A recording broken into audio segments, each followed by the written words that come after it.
February 26th, 1990 Quart 10 p.m. Highway Odi, Kuwait-Iraq border.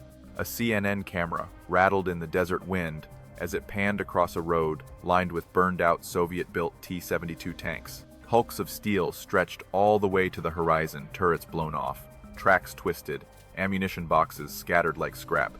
Heat shimmered above the wrecks, turning the entire scene into a ghostly mirage. Inside a situation room thousands of miles away, Soviet generals stood frozen around a TV set. They had seen battlefield footage before, but never anything like this. Never live, never this public. The screen showed a line of destroyed armor so long it looked like an industrial graveyard in the open desert. One general leaned forward, squinting at the grainy image. "Those aren't isolated losses," he muttered. "That's an entire formation." The camera zoomed in on a T-72 whose turret had been thrown nearly 40 feet from its hull. Smoke curled from the open ammunition compartment. The familiar low silhouette, the icon of Soviet armor doctrine for 2 decades, was barely recognizable. 27 tanks in one stretch of road, all lost before most crews even fired a round. Reporters on the ground spoke over the wind. U.S. forces struck from beyond visual range. Thermal sights picked up the column before it knew it was being targeted. The Soviet officers exchanged looks. They had heard rumors about American night-fighting technology, but they had dismissed most of it as exaggeration. Now they were watching those rumors shred their armor piece by piece. Another clip played, a Bradley IFV firing from nearly a mile away, its targeting system locking effortlessly onto a moving silhouette. An Abrams followed, launching a kinetic round that flared across the screen before the impact flash washed everything white. When the image returned, another T-72 lay burning. The room fell silent. For years, Soviet doctrine had insisted the T-72 could overwhelm NATO armor with numbers, speed, and shock. Manuals described it as rugged, simple, and lethal. Yet the live broadcast showed something else entirely, a design built for a different era, facing a style of warfare it had never been prepared for. One of the older generals finally spoke. "If this is accurate," he said quietly, "then our assumptions, all of them, are outdated." He didn't finish the sentence. He didn't need to.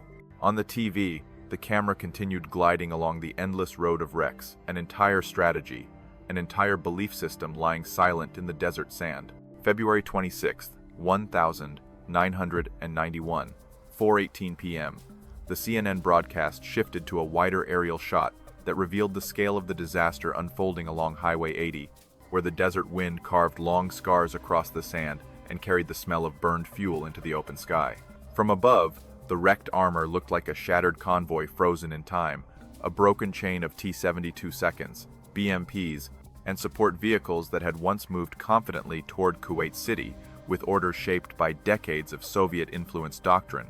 Inside the command center in Moscow, the atmosphere thickened as intelligence officers brought in new intercepts describing how U.S. forces detected the armored column long before the first round was fired, using airborne sensors that mapped heat signatures across the desert floor with uncanny accuracy. A senior analyst pointed at the screen while explaining that the highway, though broad and seemingly ideal for rapid withdrawal, had become an exposed corridor where American aircraft and armored units could strike from multiple angles without fear of counterattack. Several generals exchanged uneasy glances as more data flowed in, showing how the initial strikes came from over 20 miles away, far beyond the detection range of the T-72's aging optics and fire control systems, leaving the Iraqi crews with no understanding of where the attack originated or how quickly it would escalate. The images on the screen confirmed those reports vividly. Turrets scattered across the pavement, hatches blown outward by internal ammunition cook-offs, and blackened hulls sitting at awkward angles that suggested crews had attempted desperate last-second maneuvers.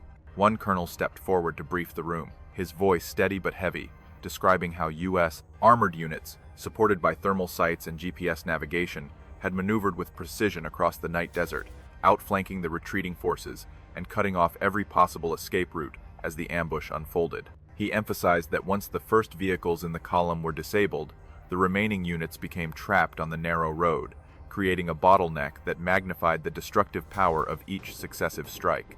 As the generals listened, their earlier confidence in the T-72's battlefield reputation began to erode, replaced by the dawning awareness that their armor doctrine built around massed formations and rapid breakthroughs was colliding with a new kind of warfare defined by long-range sensors, fast-cycling targeting systems, and perfectly coordinated joint strikes.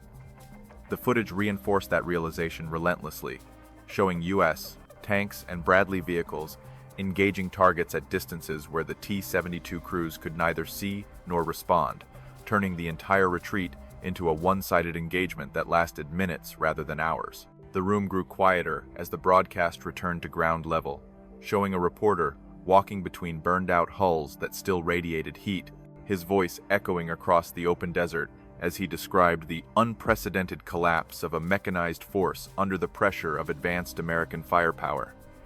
Behind him, the wreckage stretched into the haze, a stark reminder that the battlefield had shifted in ways the Soviet command structure had not fully anticipated. By the time the segment ended, the Soviet generals understood that what they were seeing was more than a series of destroyed vehicles.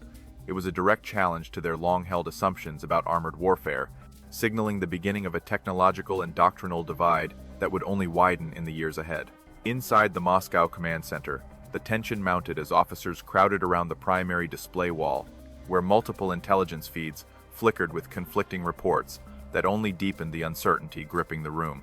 Conversations overlapped in hurried tones, turning the once orderly command post into a hive of abrupt commands, frustrated questions, and rapid shuffling of documents that no longer aligned with the battlefield reality shown on live television. A communications officer attempted to reconcile intercepted transmissions from Iraqi units requesting immediate support, but each message arrived fragmented or delayed, further emphasizing the scale of the collapse underway across the desert. One general slammed a folder shut after realizing that the diagrams outlining the T-72's defensive capabilities bore little resemblance to the conditions shown on the broadcast, and he demanded explanations from subordinates, who themselves had only partial data. The most senior armored warfare advisor stepped forward reluctantly, admitting that many assumptions embedded in Soviet doctrine relied on engagements occurring within visual range, an environment where mass, surprise, and straightforward maneuver could offset technological disparities. As he spoke, a staff captain pointed out newly received footage illustrating how the American units struck with remarkable coordination, using data links that allowed tanks, drones, and aircraft to share targeting information almost instantaneously. The room fell into a heavy silence as everyone realized that the Iraqi armored formations had never truly entered a fight. Instead, they had been detected, tracked, and neutralized before they understood they were within the engagement envelope of U.S. forces. Officers began arguing quietly over why the T-72's thermal systems had failed to offer even a minimal advantage during night operations, yet their voices carried more doubt than conviction as they watched new segments showing U.S. Abrams tanks identifying targets through blowing sand without hesitation. The contrast between the crisp American targeting and the chaotic Iraqi retreat forced even the most confident Soviet theorists to confront the inadequacies of their long-standing projections. Another intelligence analyst stepped forward with grim news, explaining that the bottleneck on Highway 80 had prevented most Iraqi crews from maneuvering effectively, transforming the entire column into a stationary kill zone that magnified every technological weakness. He noted that even the most disciplined crews would have struggled under such circumstances, particularly when facing adversaries equipped with thermal sights capable of cutting through darkness and smoke with startling clarity. The generals listened with growing unease, each recognizing that this combination of environmental disadvantage and technological mismatch rendered traditional Soviet countermeasures almost irrelevant. As the discussion grew more heated, the broadcast displayed yet another angle of the wreckage, where shimmering dunes framed the twisted remains of armor, scattered like abandoned relics across the isolated roadway. The imagery reinforced a painful truth. The battle had effectively been decided long before the first shell struck, dictated by disparities in detection, communication, and response speed that no amount of bravery or doctrinal rigidity could overcome. When the lights dimmed momentarily due to equipment recalibration, several officers exchanged glances that conveyed a shared awareness that their current models of mechanized warfare required urgent reevaluation. By the time the system stabilized and the screens brightened again, the earlier sense of control within the command center had evaporated completely, replaced by the unmistakable weight of realization that they were witnessing the unraveling of assumptions built over decades. The chaos in the room no longer stemmed from confusion alone, but from the collective understanding that the battlefield had shifted decisively away from the frameworks they had relied upon, leaving them to confront a future where their armor doctrines would need to be rebuilt from the ground up. For years, Soviet armor doctrine had been presented as a disciplined, almost mathematical sequence of maneuvers in which the T-72 operated as the centerpiece of a fast, overwhelming breakthrough strategy designed to fracture enemy lines before they could establish coordinated resistance. The manuals emphasized synchronized movement among battalions, insisting that rapid acceleration, low silhouette, and aggressive forward pressure would allow T-72 crews to seize initiative in nearly any confrontation against NATO armored forces. In theory, the tank's autoloader, compact design, and sloped armor created a combination of speed and survivability that compensated for any limitations in fire control systems or night fighting capability. These assumptions were repeated endlessly in classrooms, training ranges, and conference rooms, forming the backbone of a belief system that placed unwavering confidence in the machine's ability to deliver decisive momentum on the battlefield. However, as the Soviet generals watched the CNN footage replayed across the monitors, those carefully constructed theories began to feel increasingly detached from the brutal realities unfolding on Highway 80. The clean diagrams depicting synchronized armored assaults now seemed almost naive when compared to the twisted wreckage scattered across the desert, where T-72 hulls lay at awkward angles that contradicted every expectation of tactical mobility. One senior instructor, who had spent years lecturing on the tank's theoretical engagement envelope, admitted quietly that much of the training scenario depended on visibility conditions that no longer existed in modern combat environments shaped by thermal imaging and precision-guided munitions. He noted that the manuals assumed engagements happening within ranges where crews could detect enemy armor through optics alone, yet the footage demonstrated American forces firing accurately from distances that rendered the T-72 effectively blind.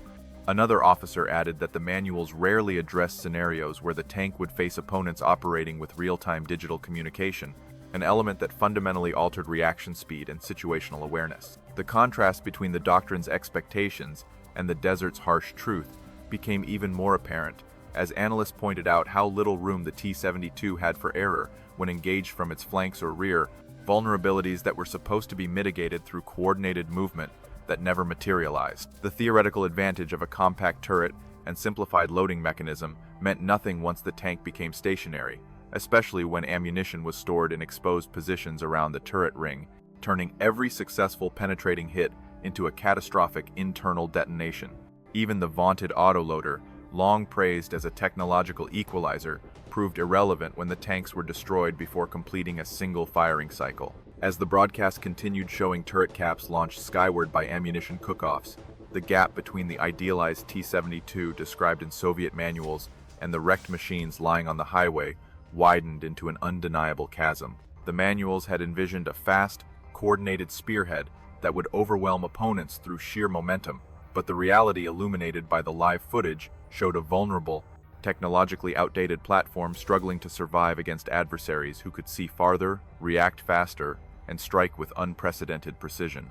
The generals, confronted by this mismatch between expectation and reality, understood that the doctrines they had trusted for decades no longer applied to a battlefield defined by information dominance and thermal superiority. By the time the final frame of the broadcast faded into static, it had become unmistakably clear that the battlefield conditions assumed in Soviet training no longer existed, and the T-72's theoretical strengths were powerless against a form of warfare that punished even the smallest delay in detection or response. The doctrine that had once promised rapid breakthroughs now appeared obsolete, leaving the commanders to confront the uncomfortable truth that their armored philosophy needed to be rebuilt from the ground up to survive in the new era of mechanized combat.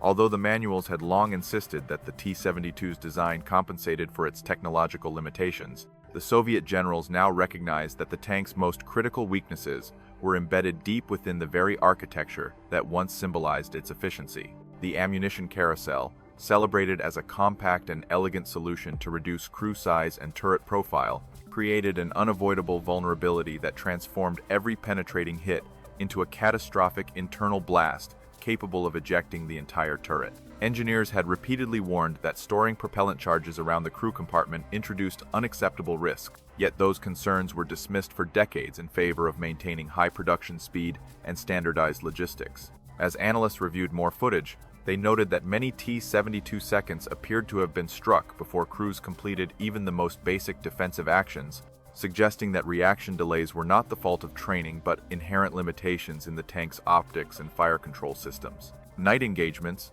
which Soviet doctrine had once considered rare, now unfolded routinely due to the prevalence of thermal imaging technology that allowed American units to operate with complete confidence after sunset. Without comparable systems, Iraqi T-72 crews were forced to rely on outdated infrared searchlights that revealed their positions rather than concealing them, turning every attempt at maneuver into an opportunity for U.S. forces to strike decisively. Another overlooked flaw emerged as officers studied reports describing how the suspension and drivetrain, though robust on paper, struggled under the heavy loads imposed by prolonged desert operations, causing several tanks to stall or lose mobility at critical moments. These mobility failures compounded the vulnerability created by narrow highways and limited escape routes, trapping armored units in predictable lanes where long-range sensors could track them with almost clinical precision. The generals realized that even a theoretically capable tank became helpless once immobilized in open terrain, especially when confronted by opponents who could identify, categorize, and prioritize targets faster than any manual-driven crew could respond. The most sobering insight, however, came from examining the disconnect between battlefield tempo and the T-72's interior ergonomics, which demanded near-perfect coordination among crew members operating within a cramped and poorly ventilated fighting compartment. Under ideal training conditions, this arrangement allowed efficient loading and firing cycles, but in real combat scenarios, where incoming fire, dust, and stress overwhelmed the senses, the cramped design slowed every action by precious seconds that U.S. gunners exploited mercilessly. The carousel's mechanical rhythm, once considered a technological advantage, simply could not match the faster manual loaders of American tanks that operated within larger turrets equipped with superior stabilization systems. As the generals absorbed these revelations, they understood that the T-72's failures were not the result of isolated oversights or unfortunate battlefield conditions, but the culmination of systemic issues rooted in outdated assumptions about speed, visibility, and survivability. These weaknesses remained hidden for decades because the tank had rarely faced opponents capable of exploiting them with such ruthless efficiency, allowing a false sense of confidence to permeate doctrine and planning. Now, with the wreckage on Highway 80 serving as an indisputable visual record, the reality was impossible to ignore.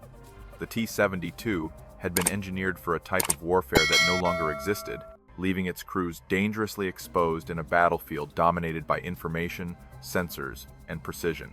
By the time the final assessments were delivered, the generals knew that their earlier assumptions had unraveled completely, revealing vulnerabilities so deeply embedded that no simple modification could resolve them. The hidden problems, once theorized in technical journals and dismissed in training halls, had finally manifested in the most unforgiving environment imaginable, marking the end of an era for the Soviet armored philosophy. The first engagement that appeared on the CNN broadcast showed a T-72 emerging from a shallow rise along Highway 80, its commander attempting to reposition the tank in hopes of creating a modest angle that might at least disrupt the incoming fire. Before the vehicle completed even a fraction of the maneuver, an American Abrams tank, located far beyond the T-72's effective detection range, fired a kinetic round that crossed the desert with astonishing speed. The projectile struck low on the turret ring, and within milliseconds the barrel shuddered violently as the internal temperature spiked, triggering the familiar and devastating chain reaction that caused the turret to launch upward in a plume of smoke and fragmented steel. As the cameras shifted to another portion of the convoy, a second T-72 attempted to reverse out of the kill zone, but the narrow highway and stalled vehicles blocked its movement, forcing the driver to pivot the hull in a space far too tight for effective evasion. A Bradley fighting vehicle positioned over a mile away fired a 2-0 missile that tracked unerringly toward the struggling tank, its guidance system unaffected by the swirling dust and rising heat distortions that overwhelmed the Iraqi crew's optics. When the missile struck, the resulting eruption illuminated the surrounding dunes, revealing additional tanks already disabled and smoldering in positions that suggested neither organization nor coordinated defensive action.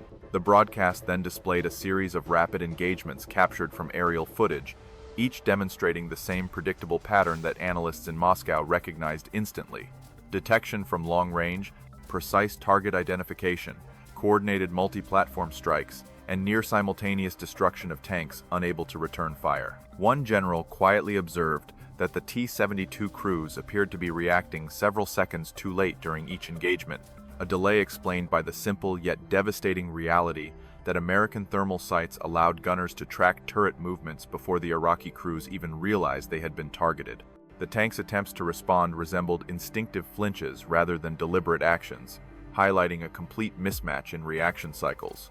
Another sequence showed a group of T-72 seconds clustered near a set of burned-out transport trucks, their crews likely attempting to use the wreckage as improvised cover despite its obvious ineffectiveness against thermal imaging. The moment one tank rotated its turret, a U.S. aircraft overhead, likely an A-10 or F-15E, released a guided munition that descended silently before detonating with devastating effect.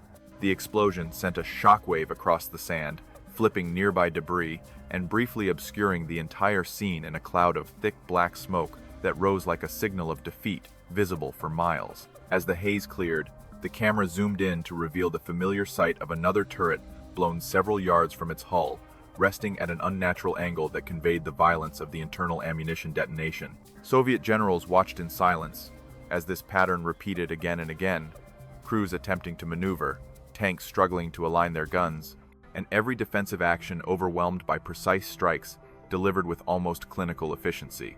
The destruction unfolded so rapidly that analysts estimated several tanks had been neutralized before their commanders finished issuing their initial orders, demonstrating how the collapse of situational awareness rendered even the best theoretical tactics irrelevant. By the time the broadcast concluded the segment, it was undeniable that the first shots of the engagement had revealed every weakness of the T-72 platform and exposed the fundamental flaws of the doctrine built around it. The Soviet commanders understood that once their tanks were detected, there existed no meaningful window for counteraction, turning each encounter into a predetermined outcome dictated entirely by American mastery of sensors, range, and coordination. The initial contact, rather than a brief exchange of fire, had become a rapid cascade of losses that defined the rest of the battle, long before the final vehicle was struck. As additional intelligence summaries arrived in the command center, the Soviet generals gradually realized that the failures exposed along Highway 80 were not isolated accidents but symptoms of a deeper, systemic collapse embedded within the very foundation of their armored philosophy. The early reports suggested that nearly every Iraqi armored battalion engaged during the retreat had experienced the same crippling disadvantages, regardless of location, terrain, or level of preparedness, indicating that these losses were not the result of poor execution, but the predictable outcome of fighting an adversary operating inside a completely different technological cycle. Officers who had initially attempted to frame the disaster as a failure of discipline now fell silent as analysts presented evidence showing consistent patterns of detection, engagement, and destruction that transcended individual units. One intelligence director explained that American forces could identify entire armored formations before those formations recognized they were being scanned, effectively granting U.S. commanders a strategic preview of the battle several minutes before the first shot was fired. This temporal advantage, he argued, created a cascading effect in which every Iraqi decision was rendered obsolete the moment it was made, leaving their crews reacting to threats that had already evolved beyond their understanding. The generals listened with growing discomfort as field reports confirmed that no Iraqi crew had successfully executed a coordinated counteraction during the initial engagements, not because of hesitation, but because the battlefield moved too quickly for their systems to keep pace. A senior strategist pointed out that this mismatch extended far beyond thermal optics or fire control accuracy, reflecting a complete divergence in how each side conceptualized the flow of modern mechanized warfare. American units operated within an information-driven network where tanks, aircraft, and reconnaissance platforms shared targeting cues in real time, generating a unified operational picture that allowed them to strike with near-simultaneous precision. The Iraqi forces, by contrast, relied on fragmented radio communication vulnerable to disruption, delay, and misinterpretation, creating pockets of confusion that widened with every passing minute. This disparity made it impossible for T-72 crews to coordinate evasive maneuvers or establish mutually supporting firing positions, turning each tank into an isolated target rather than a cohesive element of a combined arms formation. As the discussion progressed, several generals realized that the Soviet Union had underestimated the degree to which modern warfare depended on data integration rather than raw armor strength, and they acknowledged that their own training programs still emphasized mass and momentum over sensor-driven situational awareness. The analysts reinforced this point by showing annotated frames from the battlefield footage, highlighting how American armor crews consistently engaged multiple targets before the Iraqis completed their initial identification cycles. The contrast between flawless American timing and the disjointed Iraqi responses demonstrated that the collapse was not merely tactical but structural, rooted in outdated assumptions about how battles unfolded and how quickly decisions needed to be made. The broadcast concluded with a final wide shot of the devastated highway, prompting one general to remark that the battlefield resembled an archaeological site rather than the aftermath of a conventional engagement, as if the wreckage represented relics from a past era overtaken by a new form of warfare. His observation captured the sentiment spreading across the room. The Soviet-designed T-72, once a symbol of industrial confidence, had become a casualty of a doctrinal system unable to evolve at the pace demanded by emerging technology. The officers recognized that the events on Highway 80 were not merely a foreign force's defeat, but a warning that their own doctrines might collapse just as quickly under similar conditions. By the time the review concluded, the mood in the command center had shifted from disbelief to an uneasy acknowledgement that a profound structural vulnerability had been exposed, one that could no longer be dismissed as an anomaly. The generals understood that they were not simply observing the destruction of tanks, but witnessing the unraveling of an entire strategic framework that had defined their expectations for decades, forcing them to confront a future where their long-held doctrines would require fundamental reconstruction to remain viable on the modern battlefield. As the analysts continued assembling battlefield data, the Soviet generals realized that the collapse witnessed along Highway 80 was only one manifestation of a larger, deeply rooted structural failure that had been quietly developing across numerous conflicts where Soviet-designed armor faced technologically superior opponents. Reports from other engagements during the Gulf War revealed similar patterns in which T-72 formations were detected early, disrupted rapidly, and eliminated methodically before executing any maneuver resembling the doctrinal templates taught in Soviet training academies. These consistent outcomes indicated that the armored tactics they had relied upon for decades no longer aligned with the realities of a battlefield governed by sensors, networking, and precision fire rather than massed momentum. One intelligence summary highlighted how the American approach had fundamentally redefined the relationship between reconnaissance and engagement, effectively erasing the traditional line separating observation from combat readiness. In this new model, spotting an enemy unit instantly became an opportunity to neutralize it, thanks to integrated targeting chains that linked airborne platforms, ground vehicles, and command centers into a single, cohesive decision engine. This stood in stark contrast to Soviet doctrine, which assumed a sequential process that allowed time for repositioning, assessment, and coordinated assault, time that no longer existed when battles unfolded inside a compressed decision cycle driven by digital communication.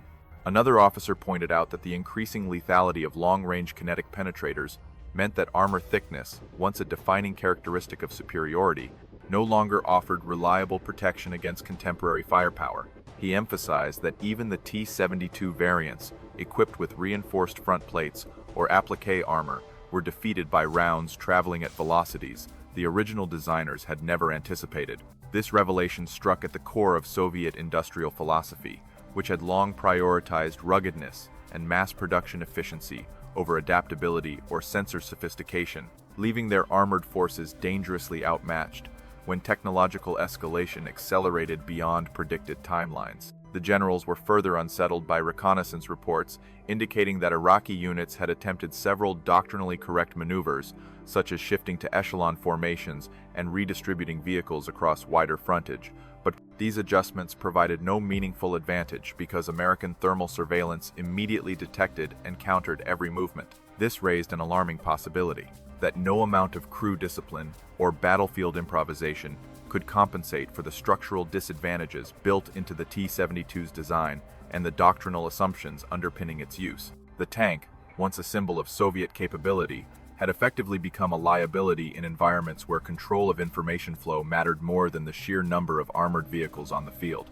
As the conversation deepened, several commanders acknowledged that their long-standing belief in overwhelming force as a strategic equalizer was incompatible with a battlefield where precision munitions allowed smaller, better-informed units to dismantle larger formations with minimal risk. One general summarized the situation succinctly, noting that the T-72 had been conceived for an era in which speed and mass could overcome technological disparity, but the modern battlefield had inverted those assumptions entirely, making information superiority the decisive factor in determining the outcome of armored engagements.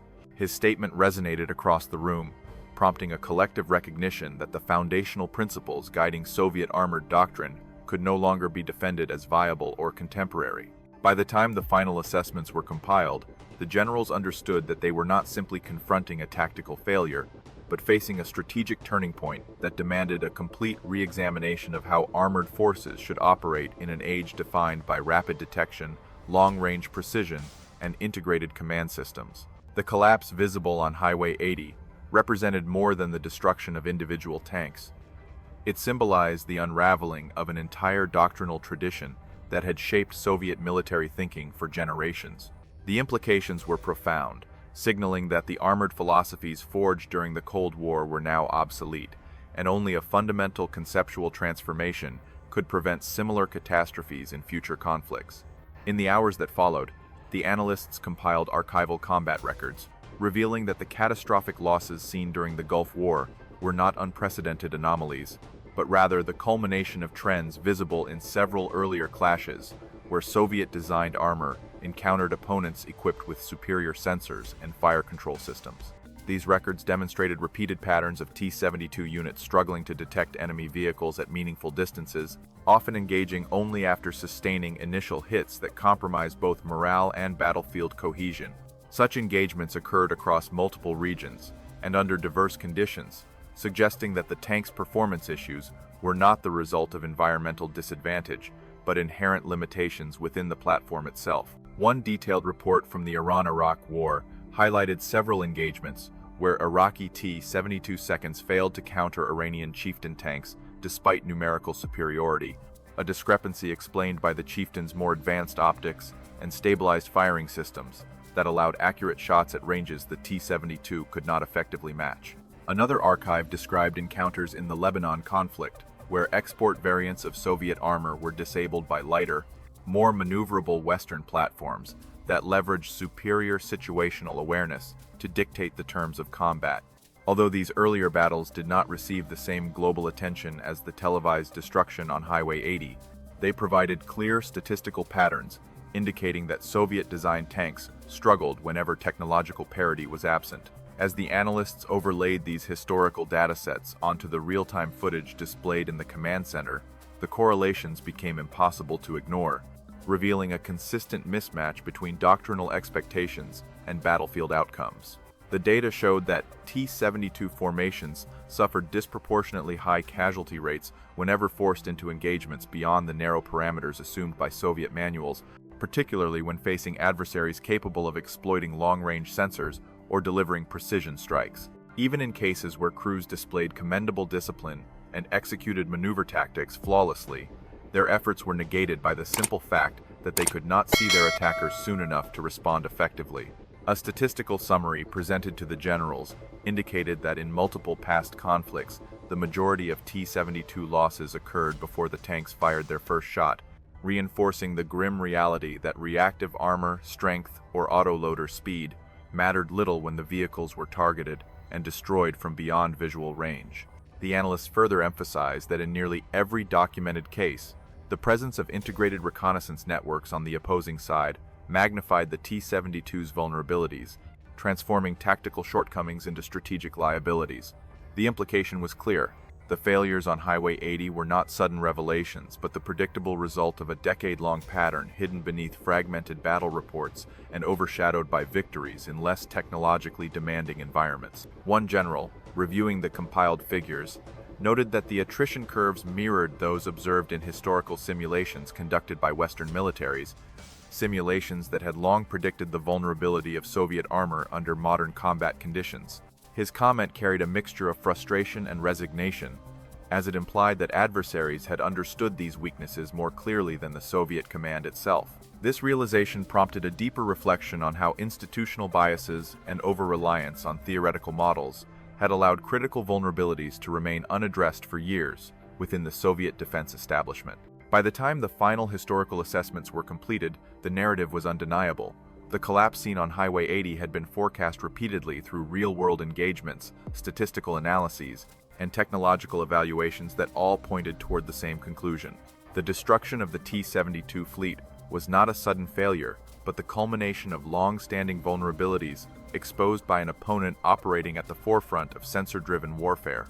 The generals, confronted with overwhelming evidence, recognized that their armored doctrine had reached a breaking point long before the Gulf War, and the events unfolding on live television simply made visible what the data had been quietly proving for years. In the weeks following the Gulf War, the Soviet military leadership began reassessing the foundational assumptions that had shaped their armored philosophy, recognizing that the battlefield had evolved into an environment where information superiority outweighed the traditional reliance on massed formations and armored thrusts.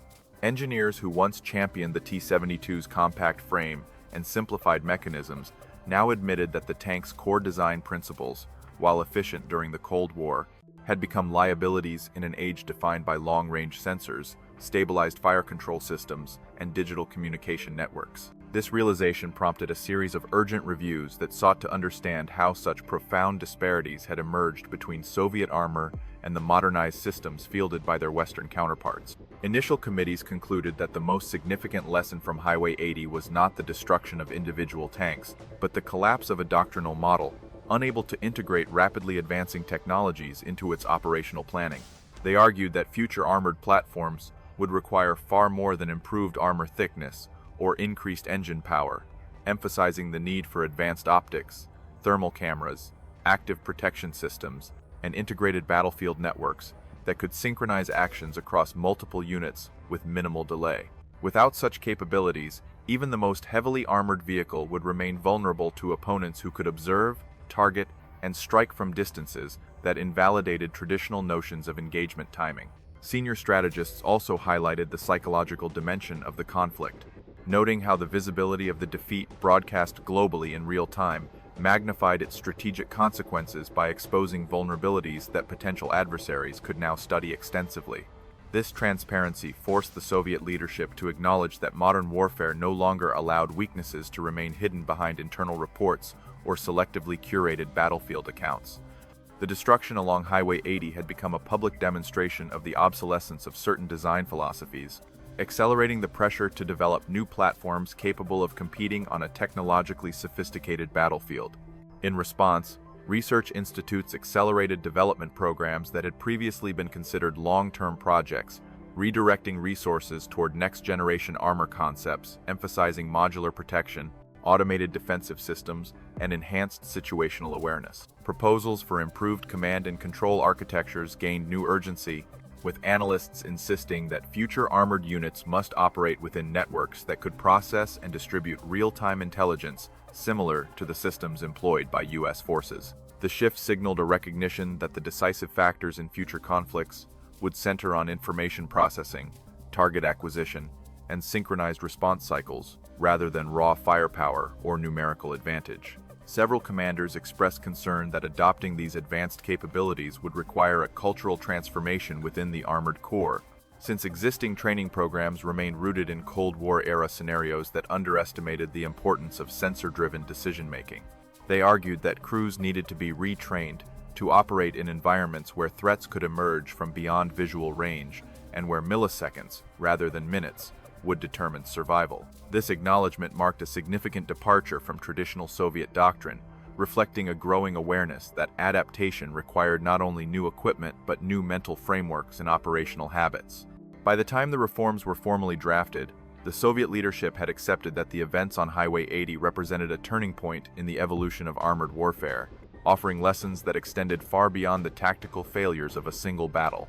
The defeat demonstrated how technological stagnation could render even widely deployed platforms obsolete overnight, while adversaries armed with superior information systems and precision munitions reshaped the very conditions of combat.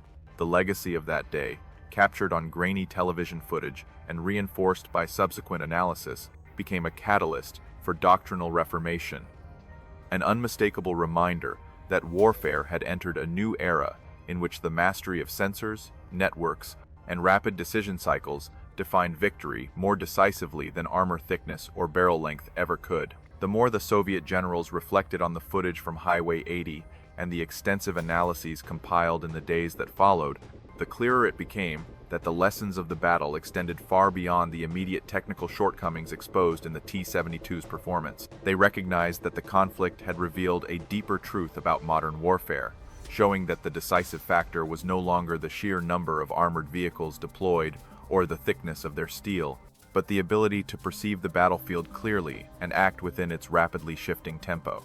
Every destroyed tank along the highway represented a moment where outdated assumptions collided with the unforgiving precision of an adversary who understood how to wield technology as a force multiplier.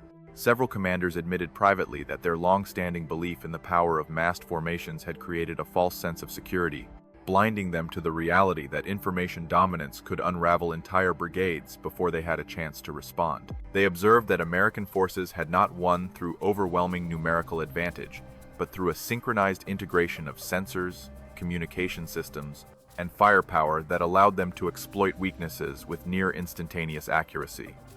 This realization challenged decades of doctrinal teaching, prompting a rare moment of introspection within a military establishment long accustomed to viewing warfare through the lens of industrial capacity and linear engagement models. One strategist noted that the events on Highway 80 demonstrated how the battlefield had evolved into an environment where survival depended on anticipating threats before they materialized, rather than reacting to them once they appeared. He argued that future armored vehicles must function less like isolated platforms and more like nodes in a larger informational network capable of absorbing, processing, and sharing data at the speed required by modern engagements. Without such capabilities, even well-trained crews operating theoretically capable machines would continue to be outmaneuvered and outgunned by opponents who understood that victory in the information age came from shaping the flow of battle rather than responding to its consequences. As the discussions deepened, the officers acknowledged that the most sobering lesson was not the destruction itself, but the knowledge that these vulnerabilities had been visible long before the Gulf War exposed them on a global stage. The warning signs were embedded in decades of after-action reports, combat statistics, and foreign analyses that consistently highlighted shortcomings in detection range, reaction speed, and situational awareness. Yet these signals were often dismissed or overshadowed by successes in environments where Soviet armor faced opponents lacking advanced targeting systems, creating an illusion of resilience that Highway 80 shattered irrevocably. One general summarized the moral dimension of the defeat by stating that technology had not merely enhanced American firepower, but had fundamentally altered the structure of warfare itself, rendering traditional doctrines insufficient for predicting or controlling outcomes. He insisted that the lesson to be drawn from the disaster was not one of weakness, but of necessity, a call to redefine armored warfare around realities measured in milliseconds, data streams, and multi-domain coordination. His words resonated deeply, serving as a stark reminder that battlefield success hinged on an institution's willingness to adapt and question its own assumptions before those assumptions were exposed by adversaries willing to innovate more aggressively. By the time the evening briefings concluded, it was evident to everyone in the room that Highway 80 would be remembered not only as a tactical defeat, but as a strategic turning point that forced a reckoning with the moral and intellectual responsibilities of military planning. The generals understood that the true lesson of the conflict was the importance of humility in the face of evolving technology, and the recognition that outdated doctrines, however deeply ingrained, must yield to the demands of a rapidly changing world. In that realization lay the foundation for a new era of armored warfare, one defined not by the weight of steel, but by the clarity of vision and the speed of understanding.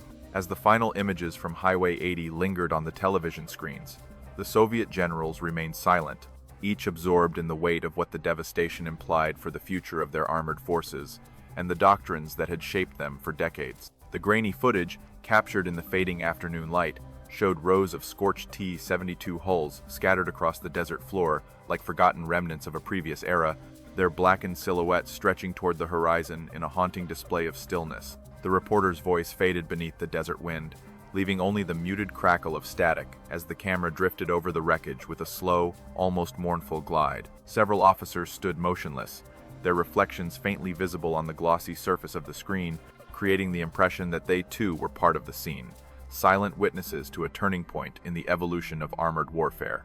One general, who had devoted his entire career to studying the mechanics of breakthrough operations, found himself unable to reconcile the destruction before him with the principles he had long considered immutable. He realized that the battlefield no longer rewarded mass or momentum, but instead demanded agility, intelligence, and a profound understanding of how information shaped the tempo and trajectory of conflict. The highway, once a simple road carved into the desert, had become a symbol of how swiftly outdated beliefs could crumble under the weight of new realities. As the camera transitioned to a wide shot, the sun dipped below the horizon, casting long shadows across the wrecked convoy.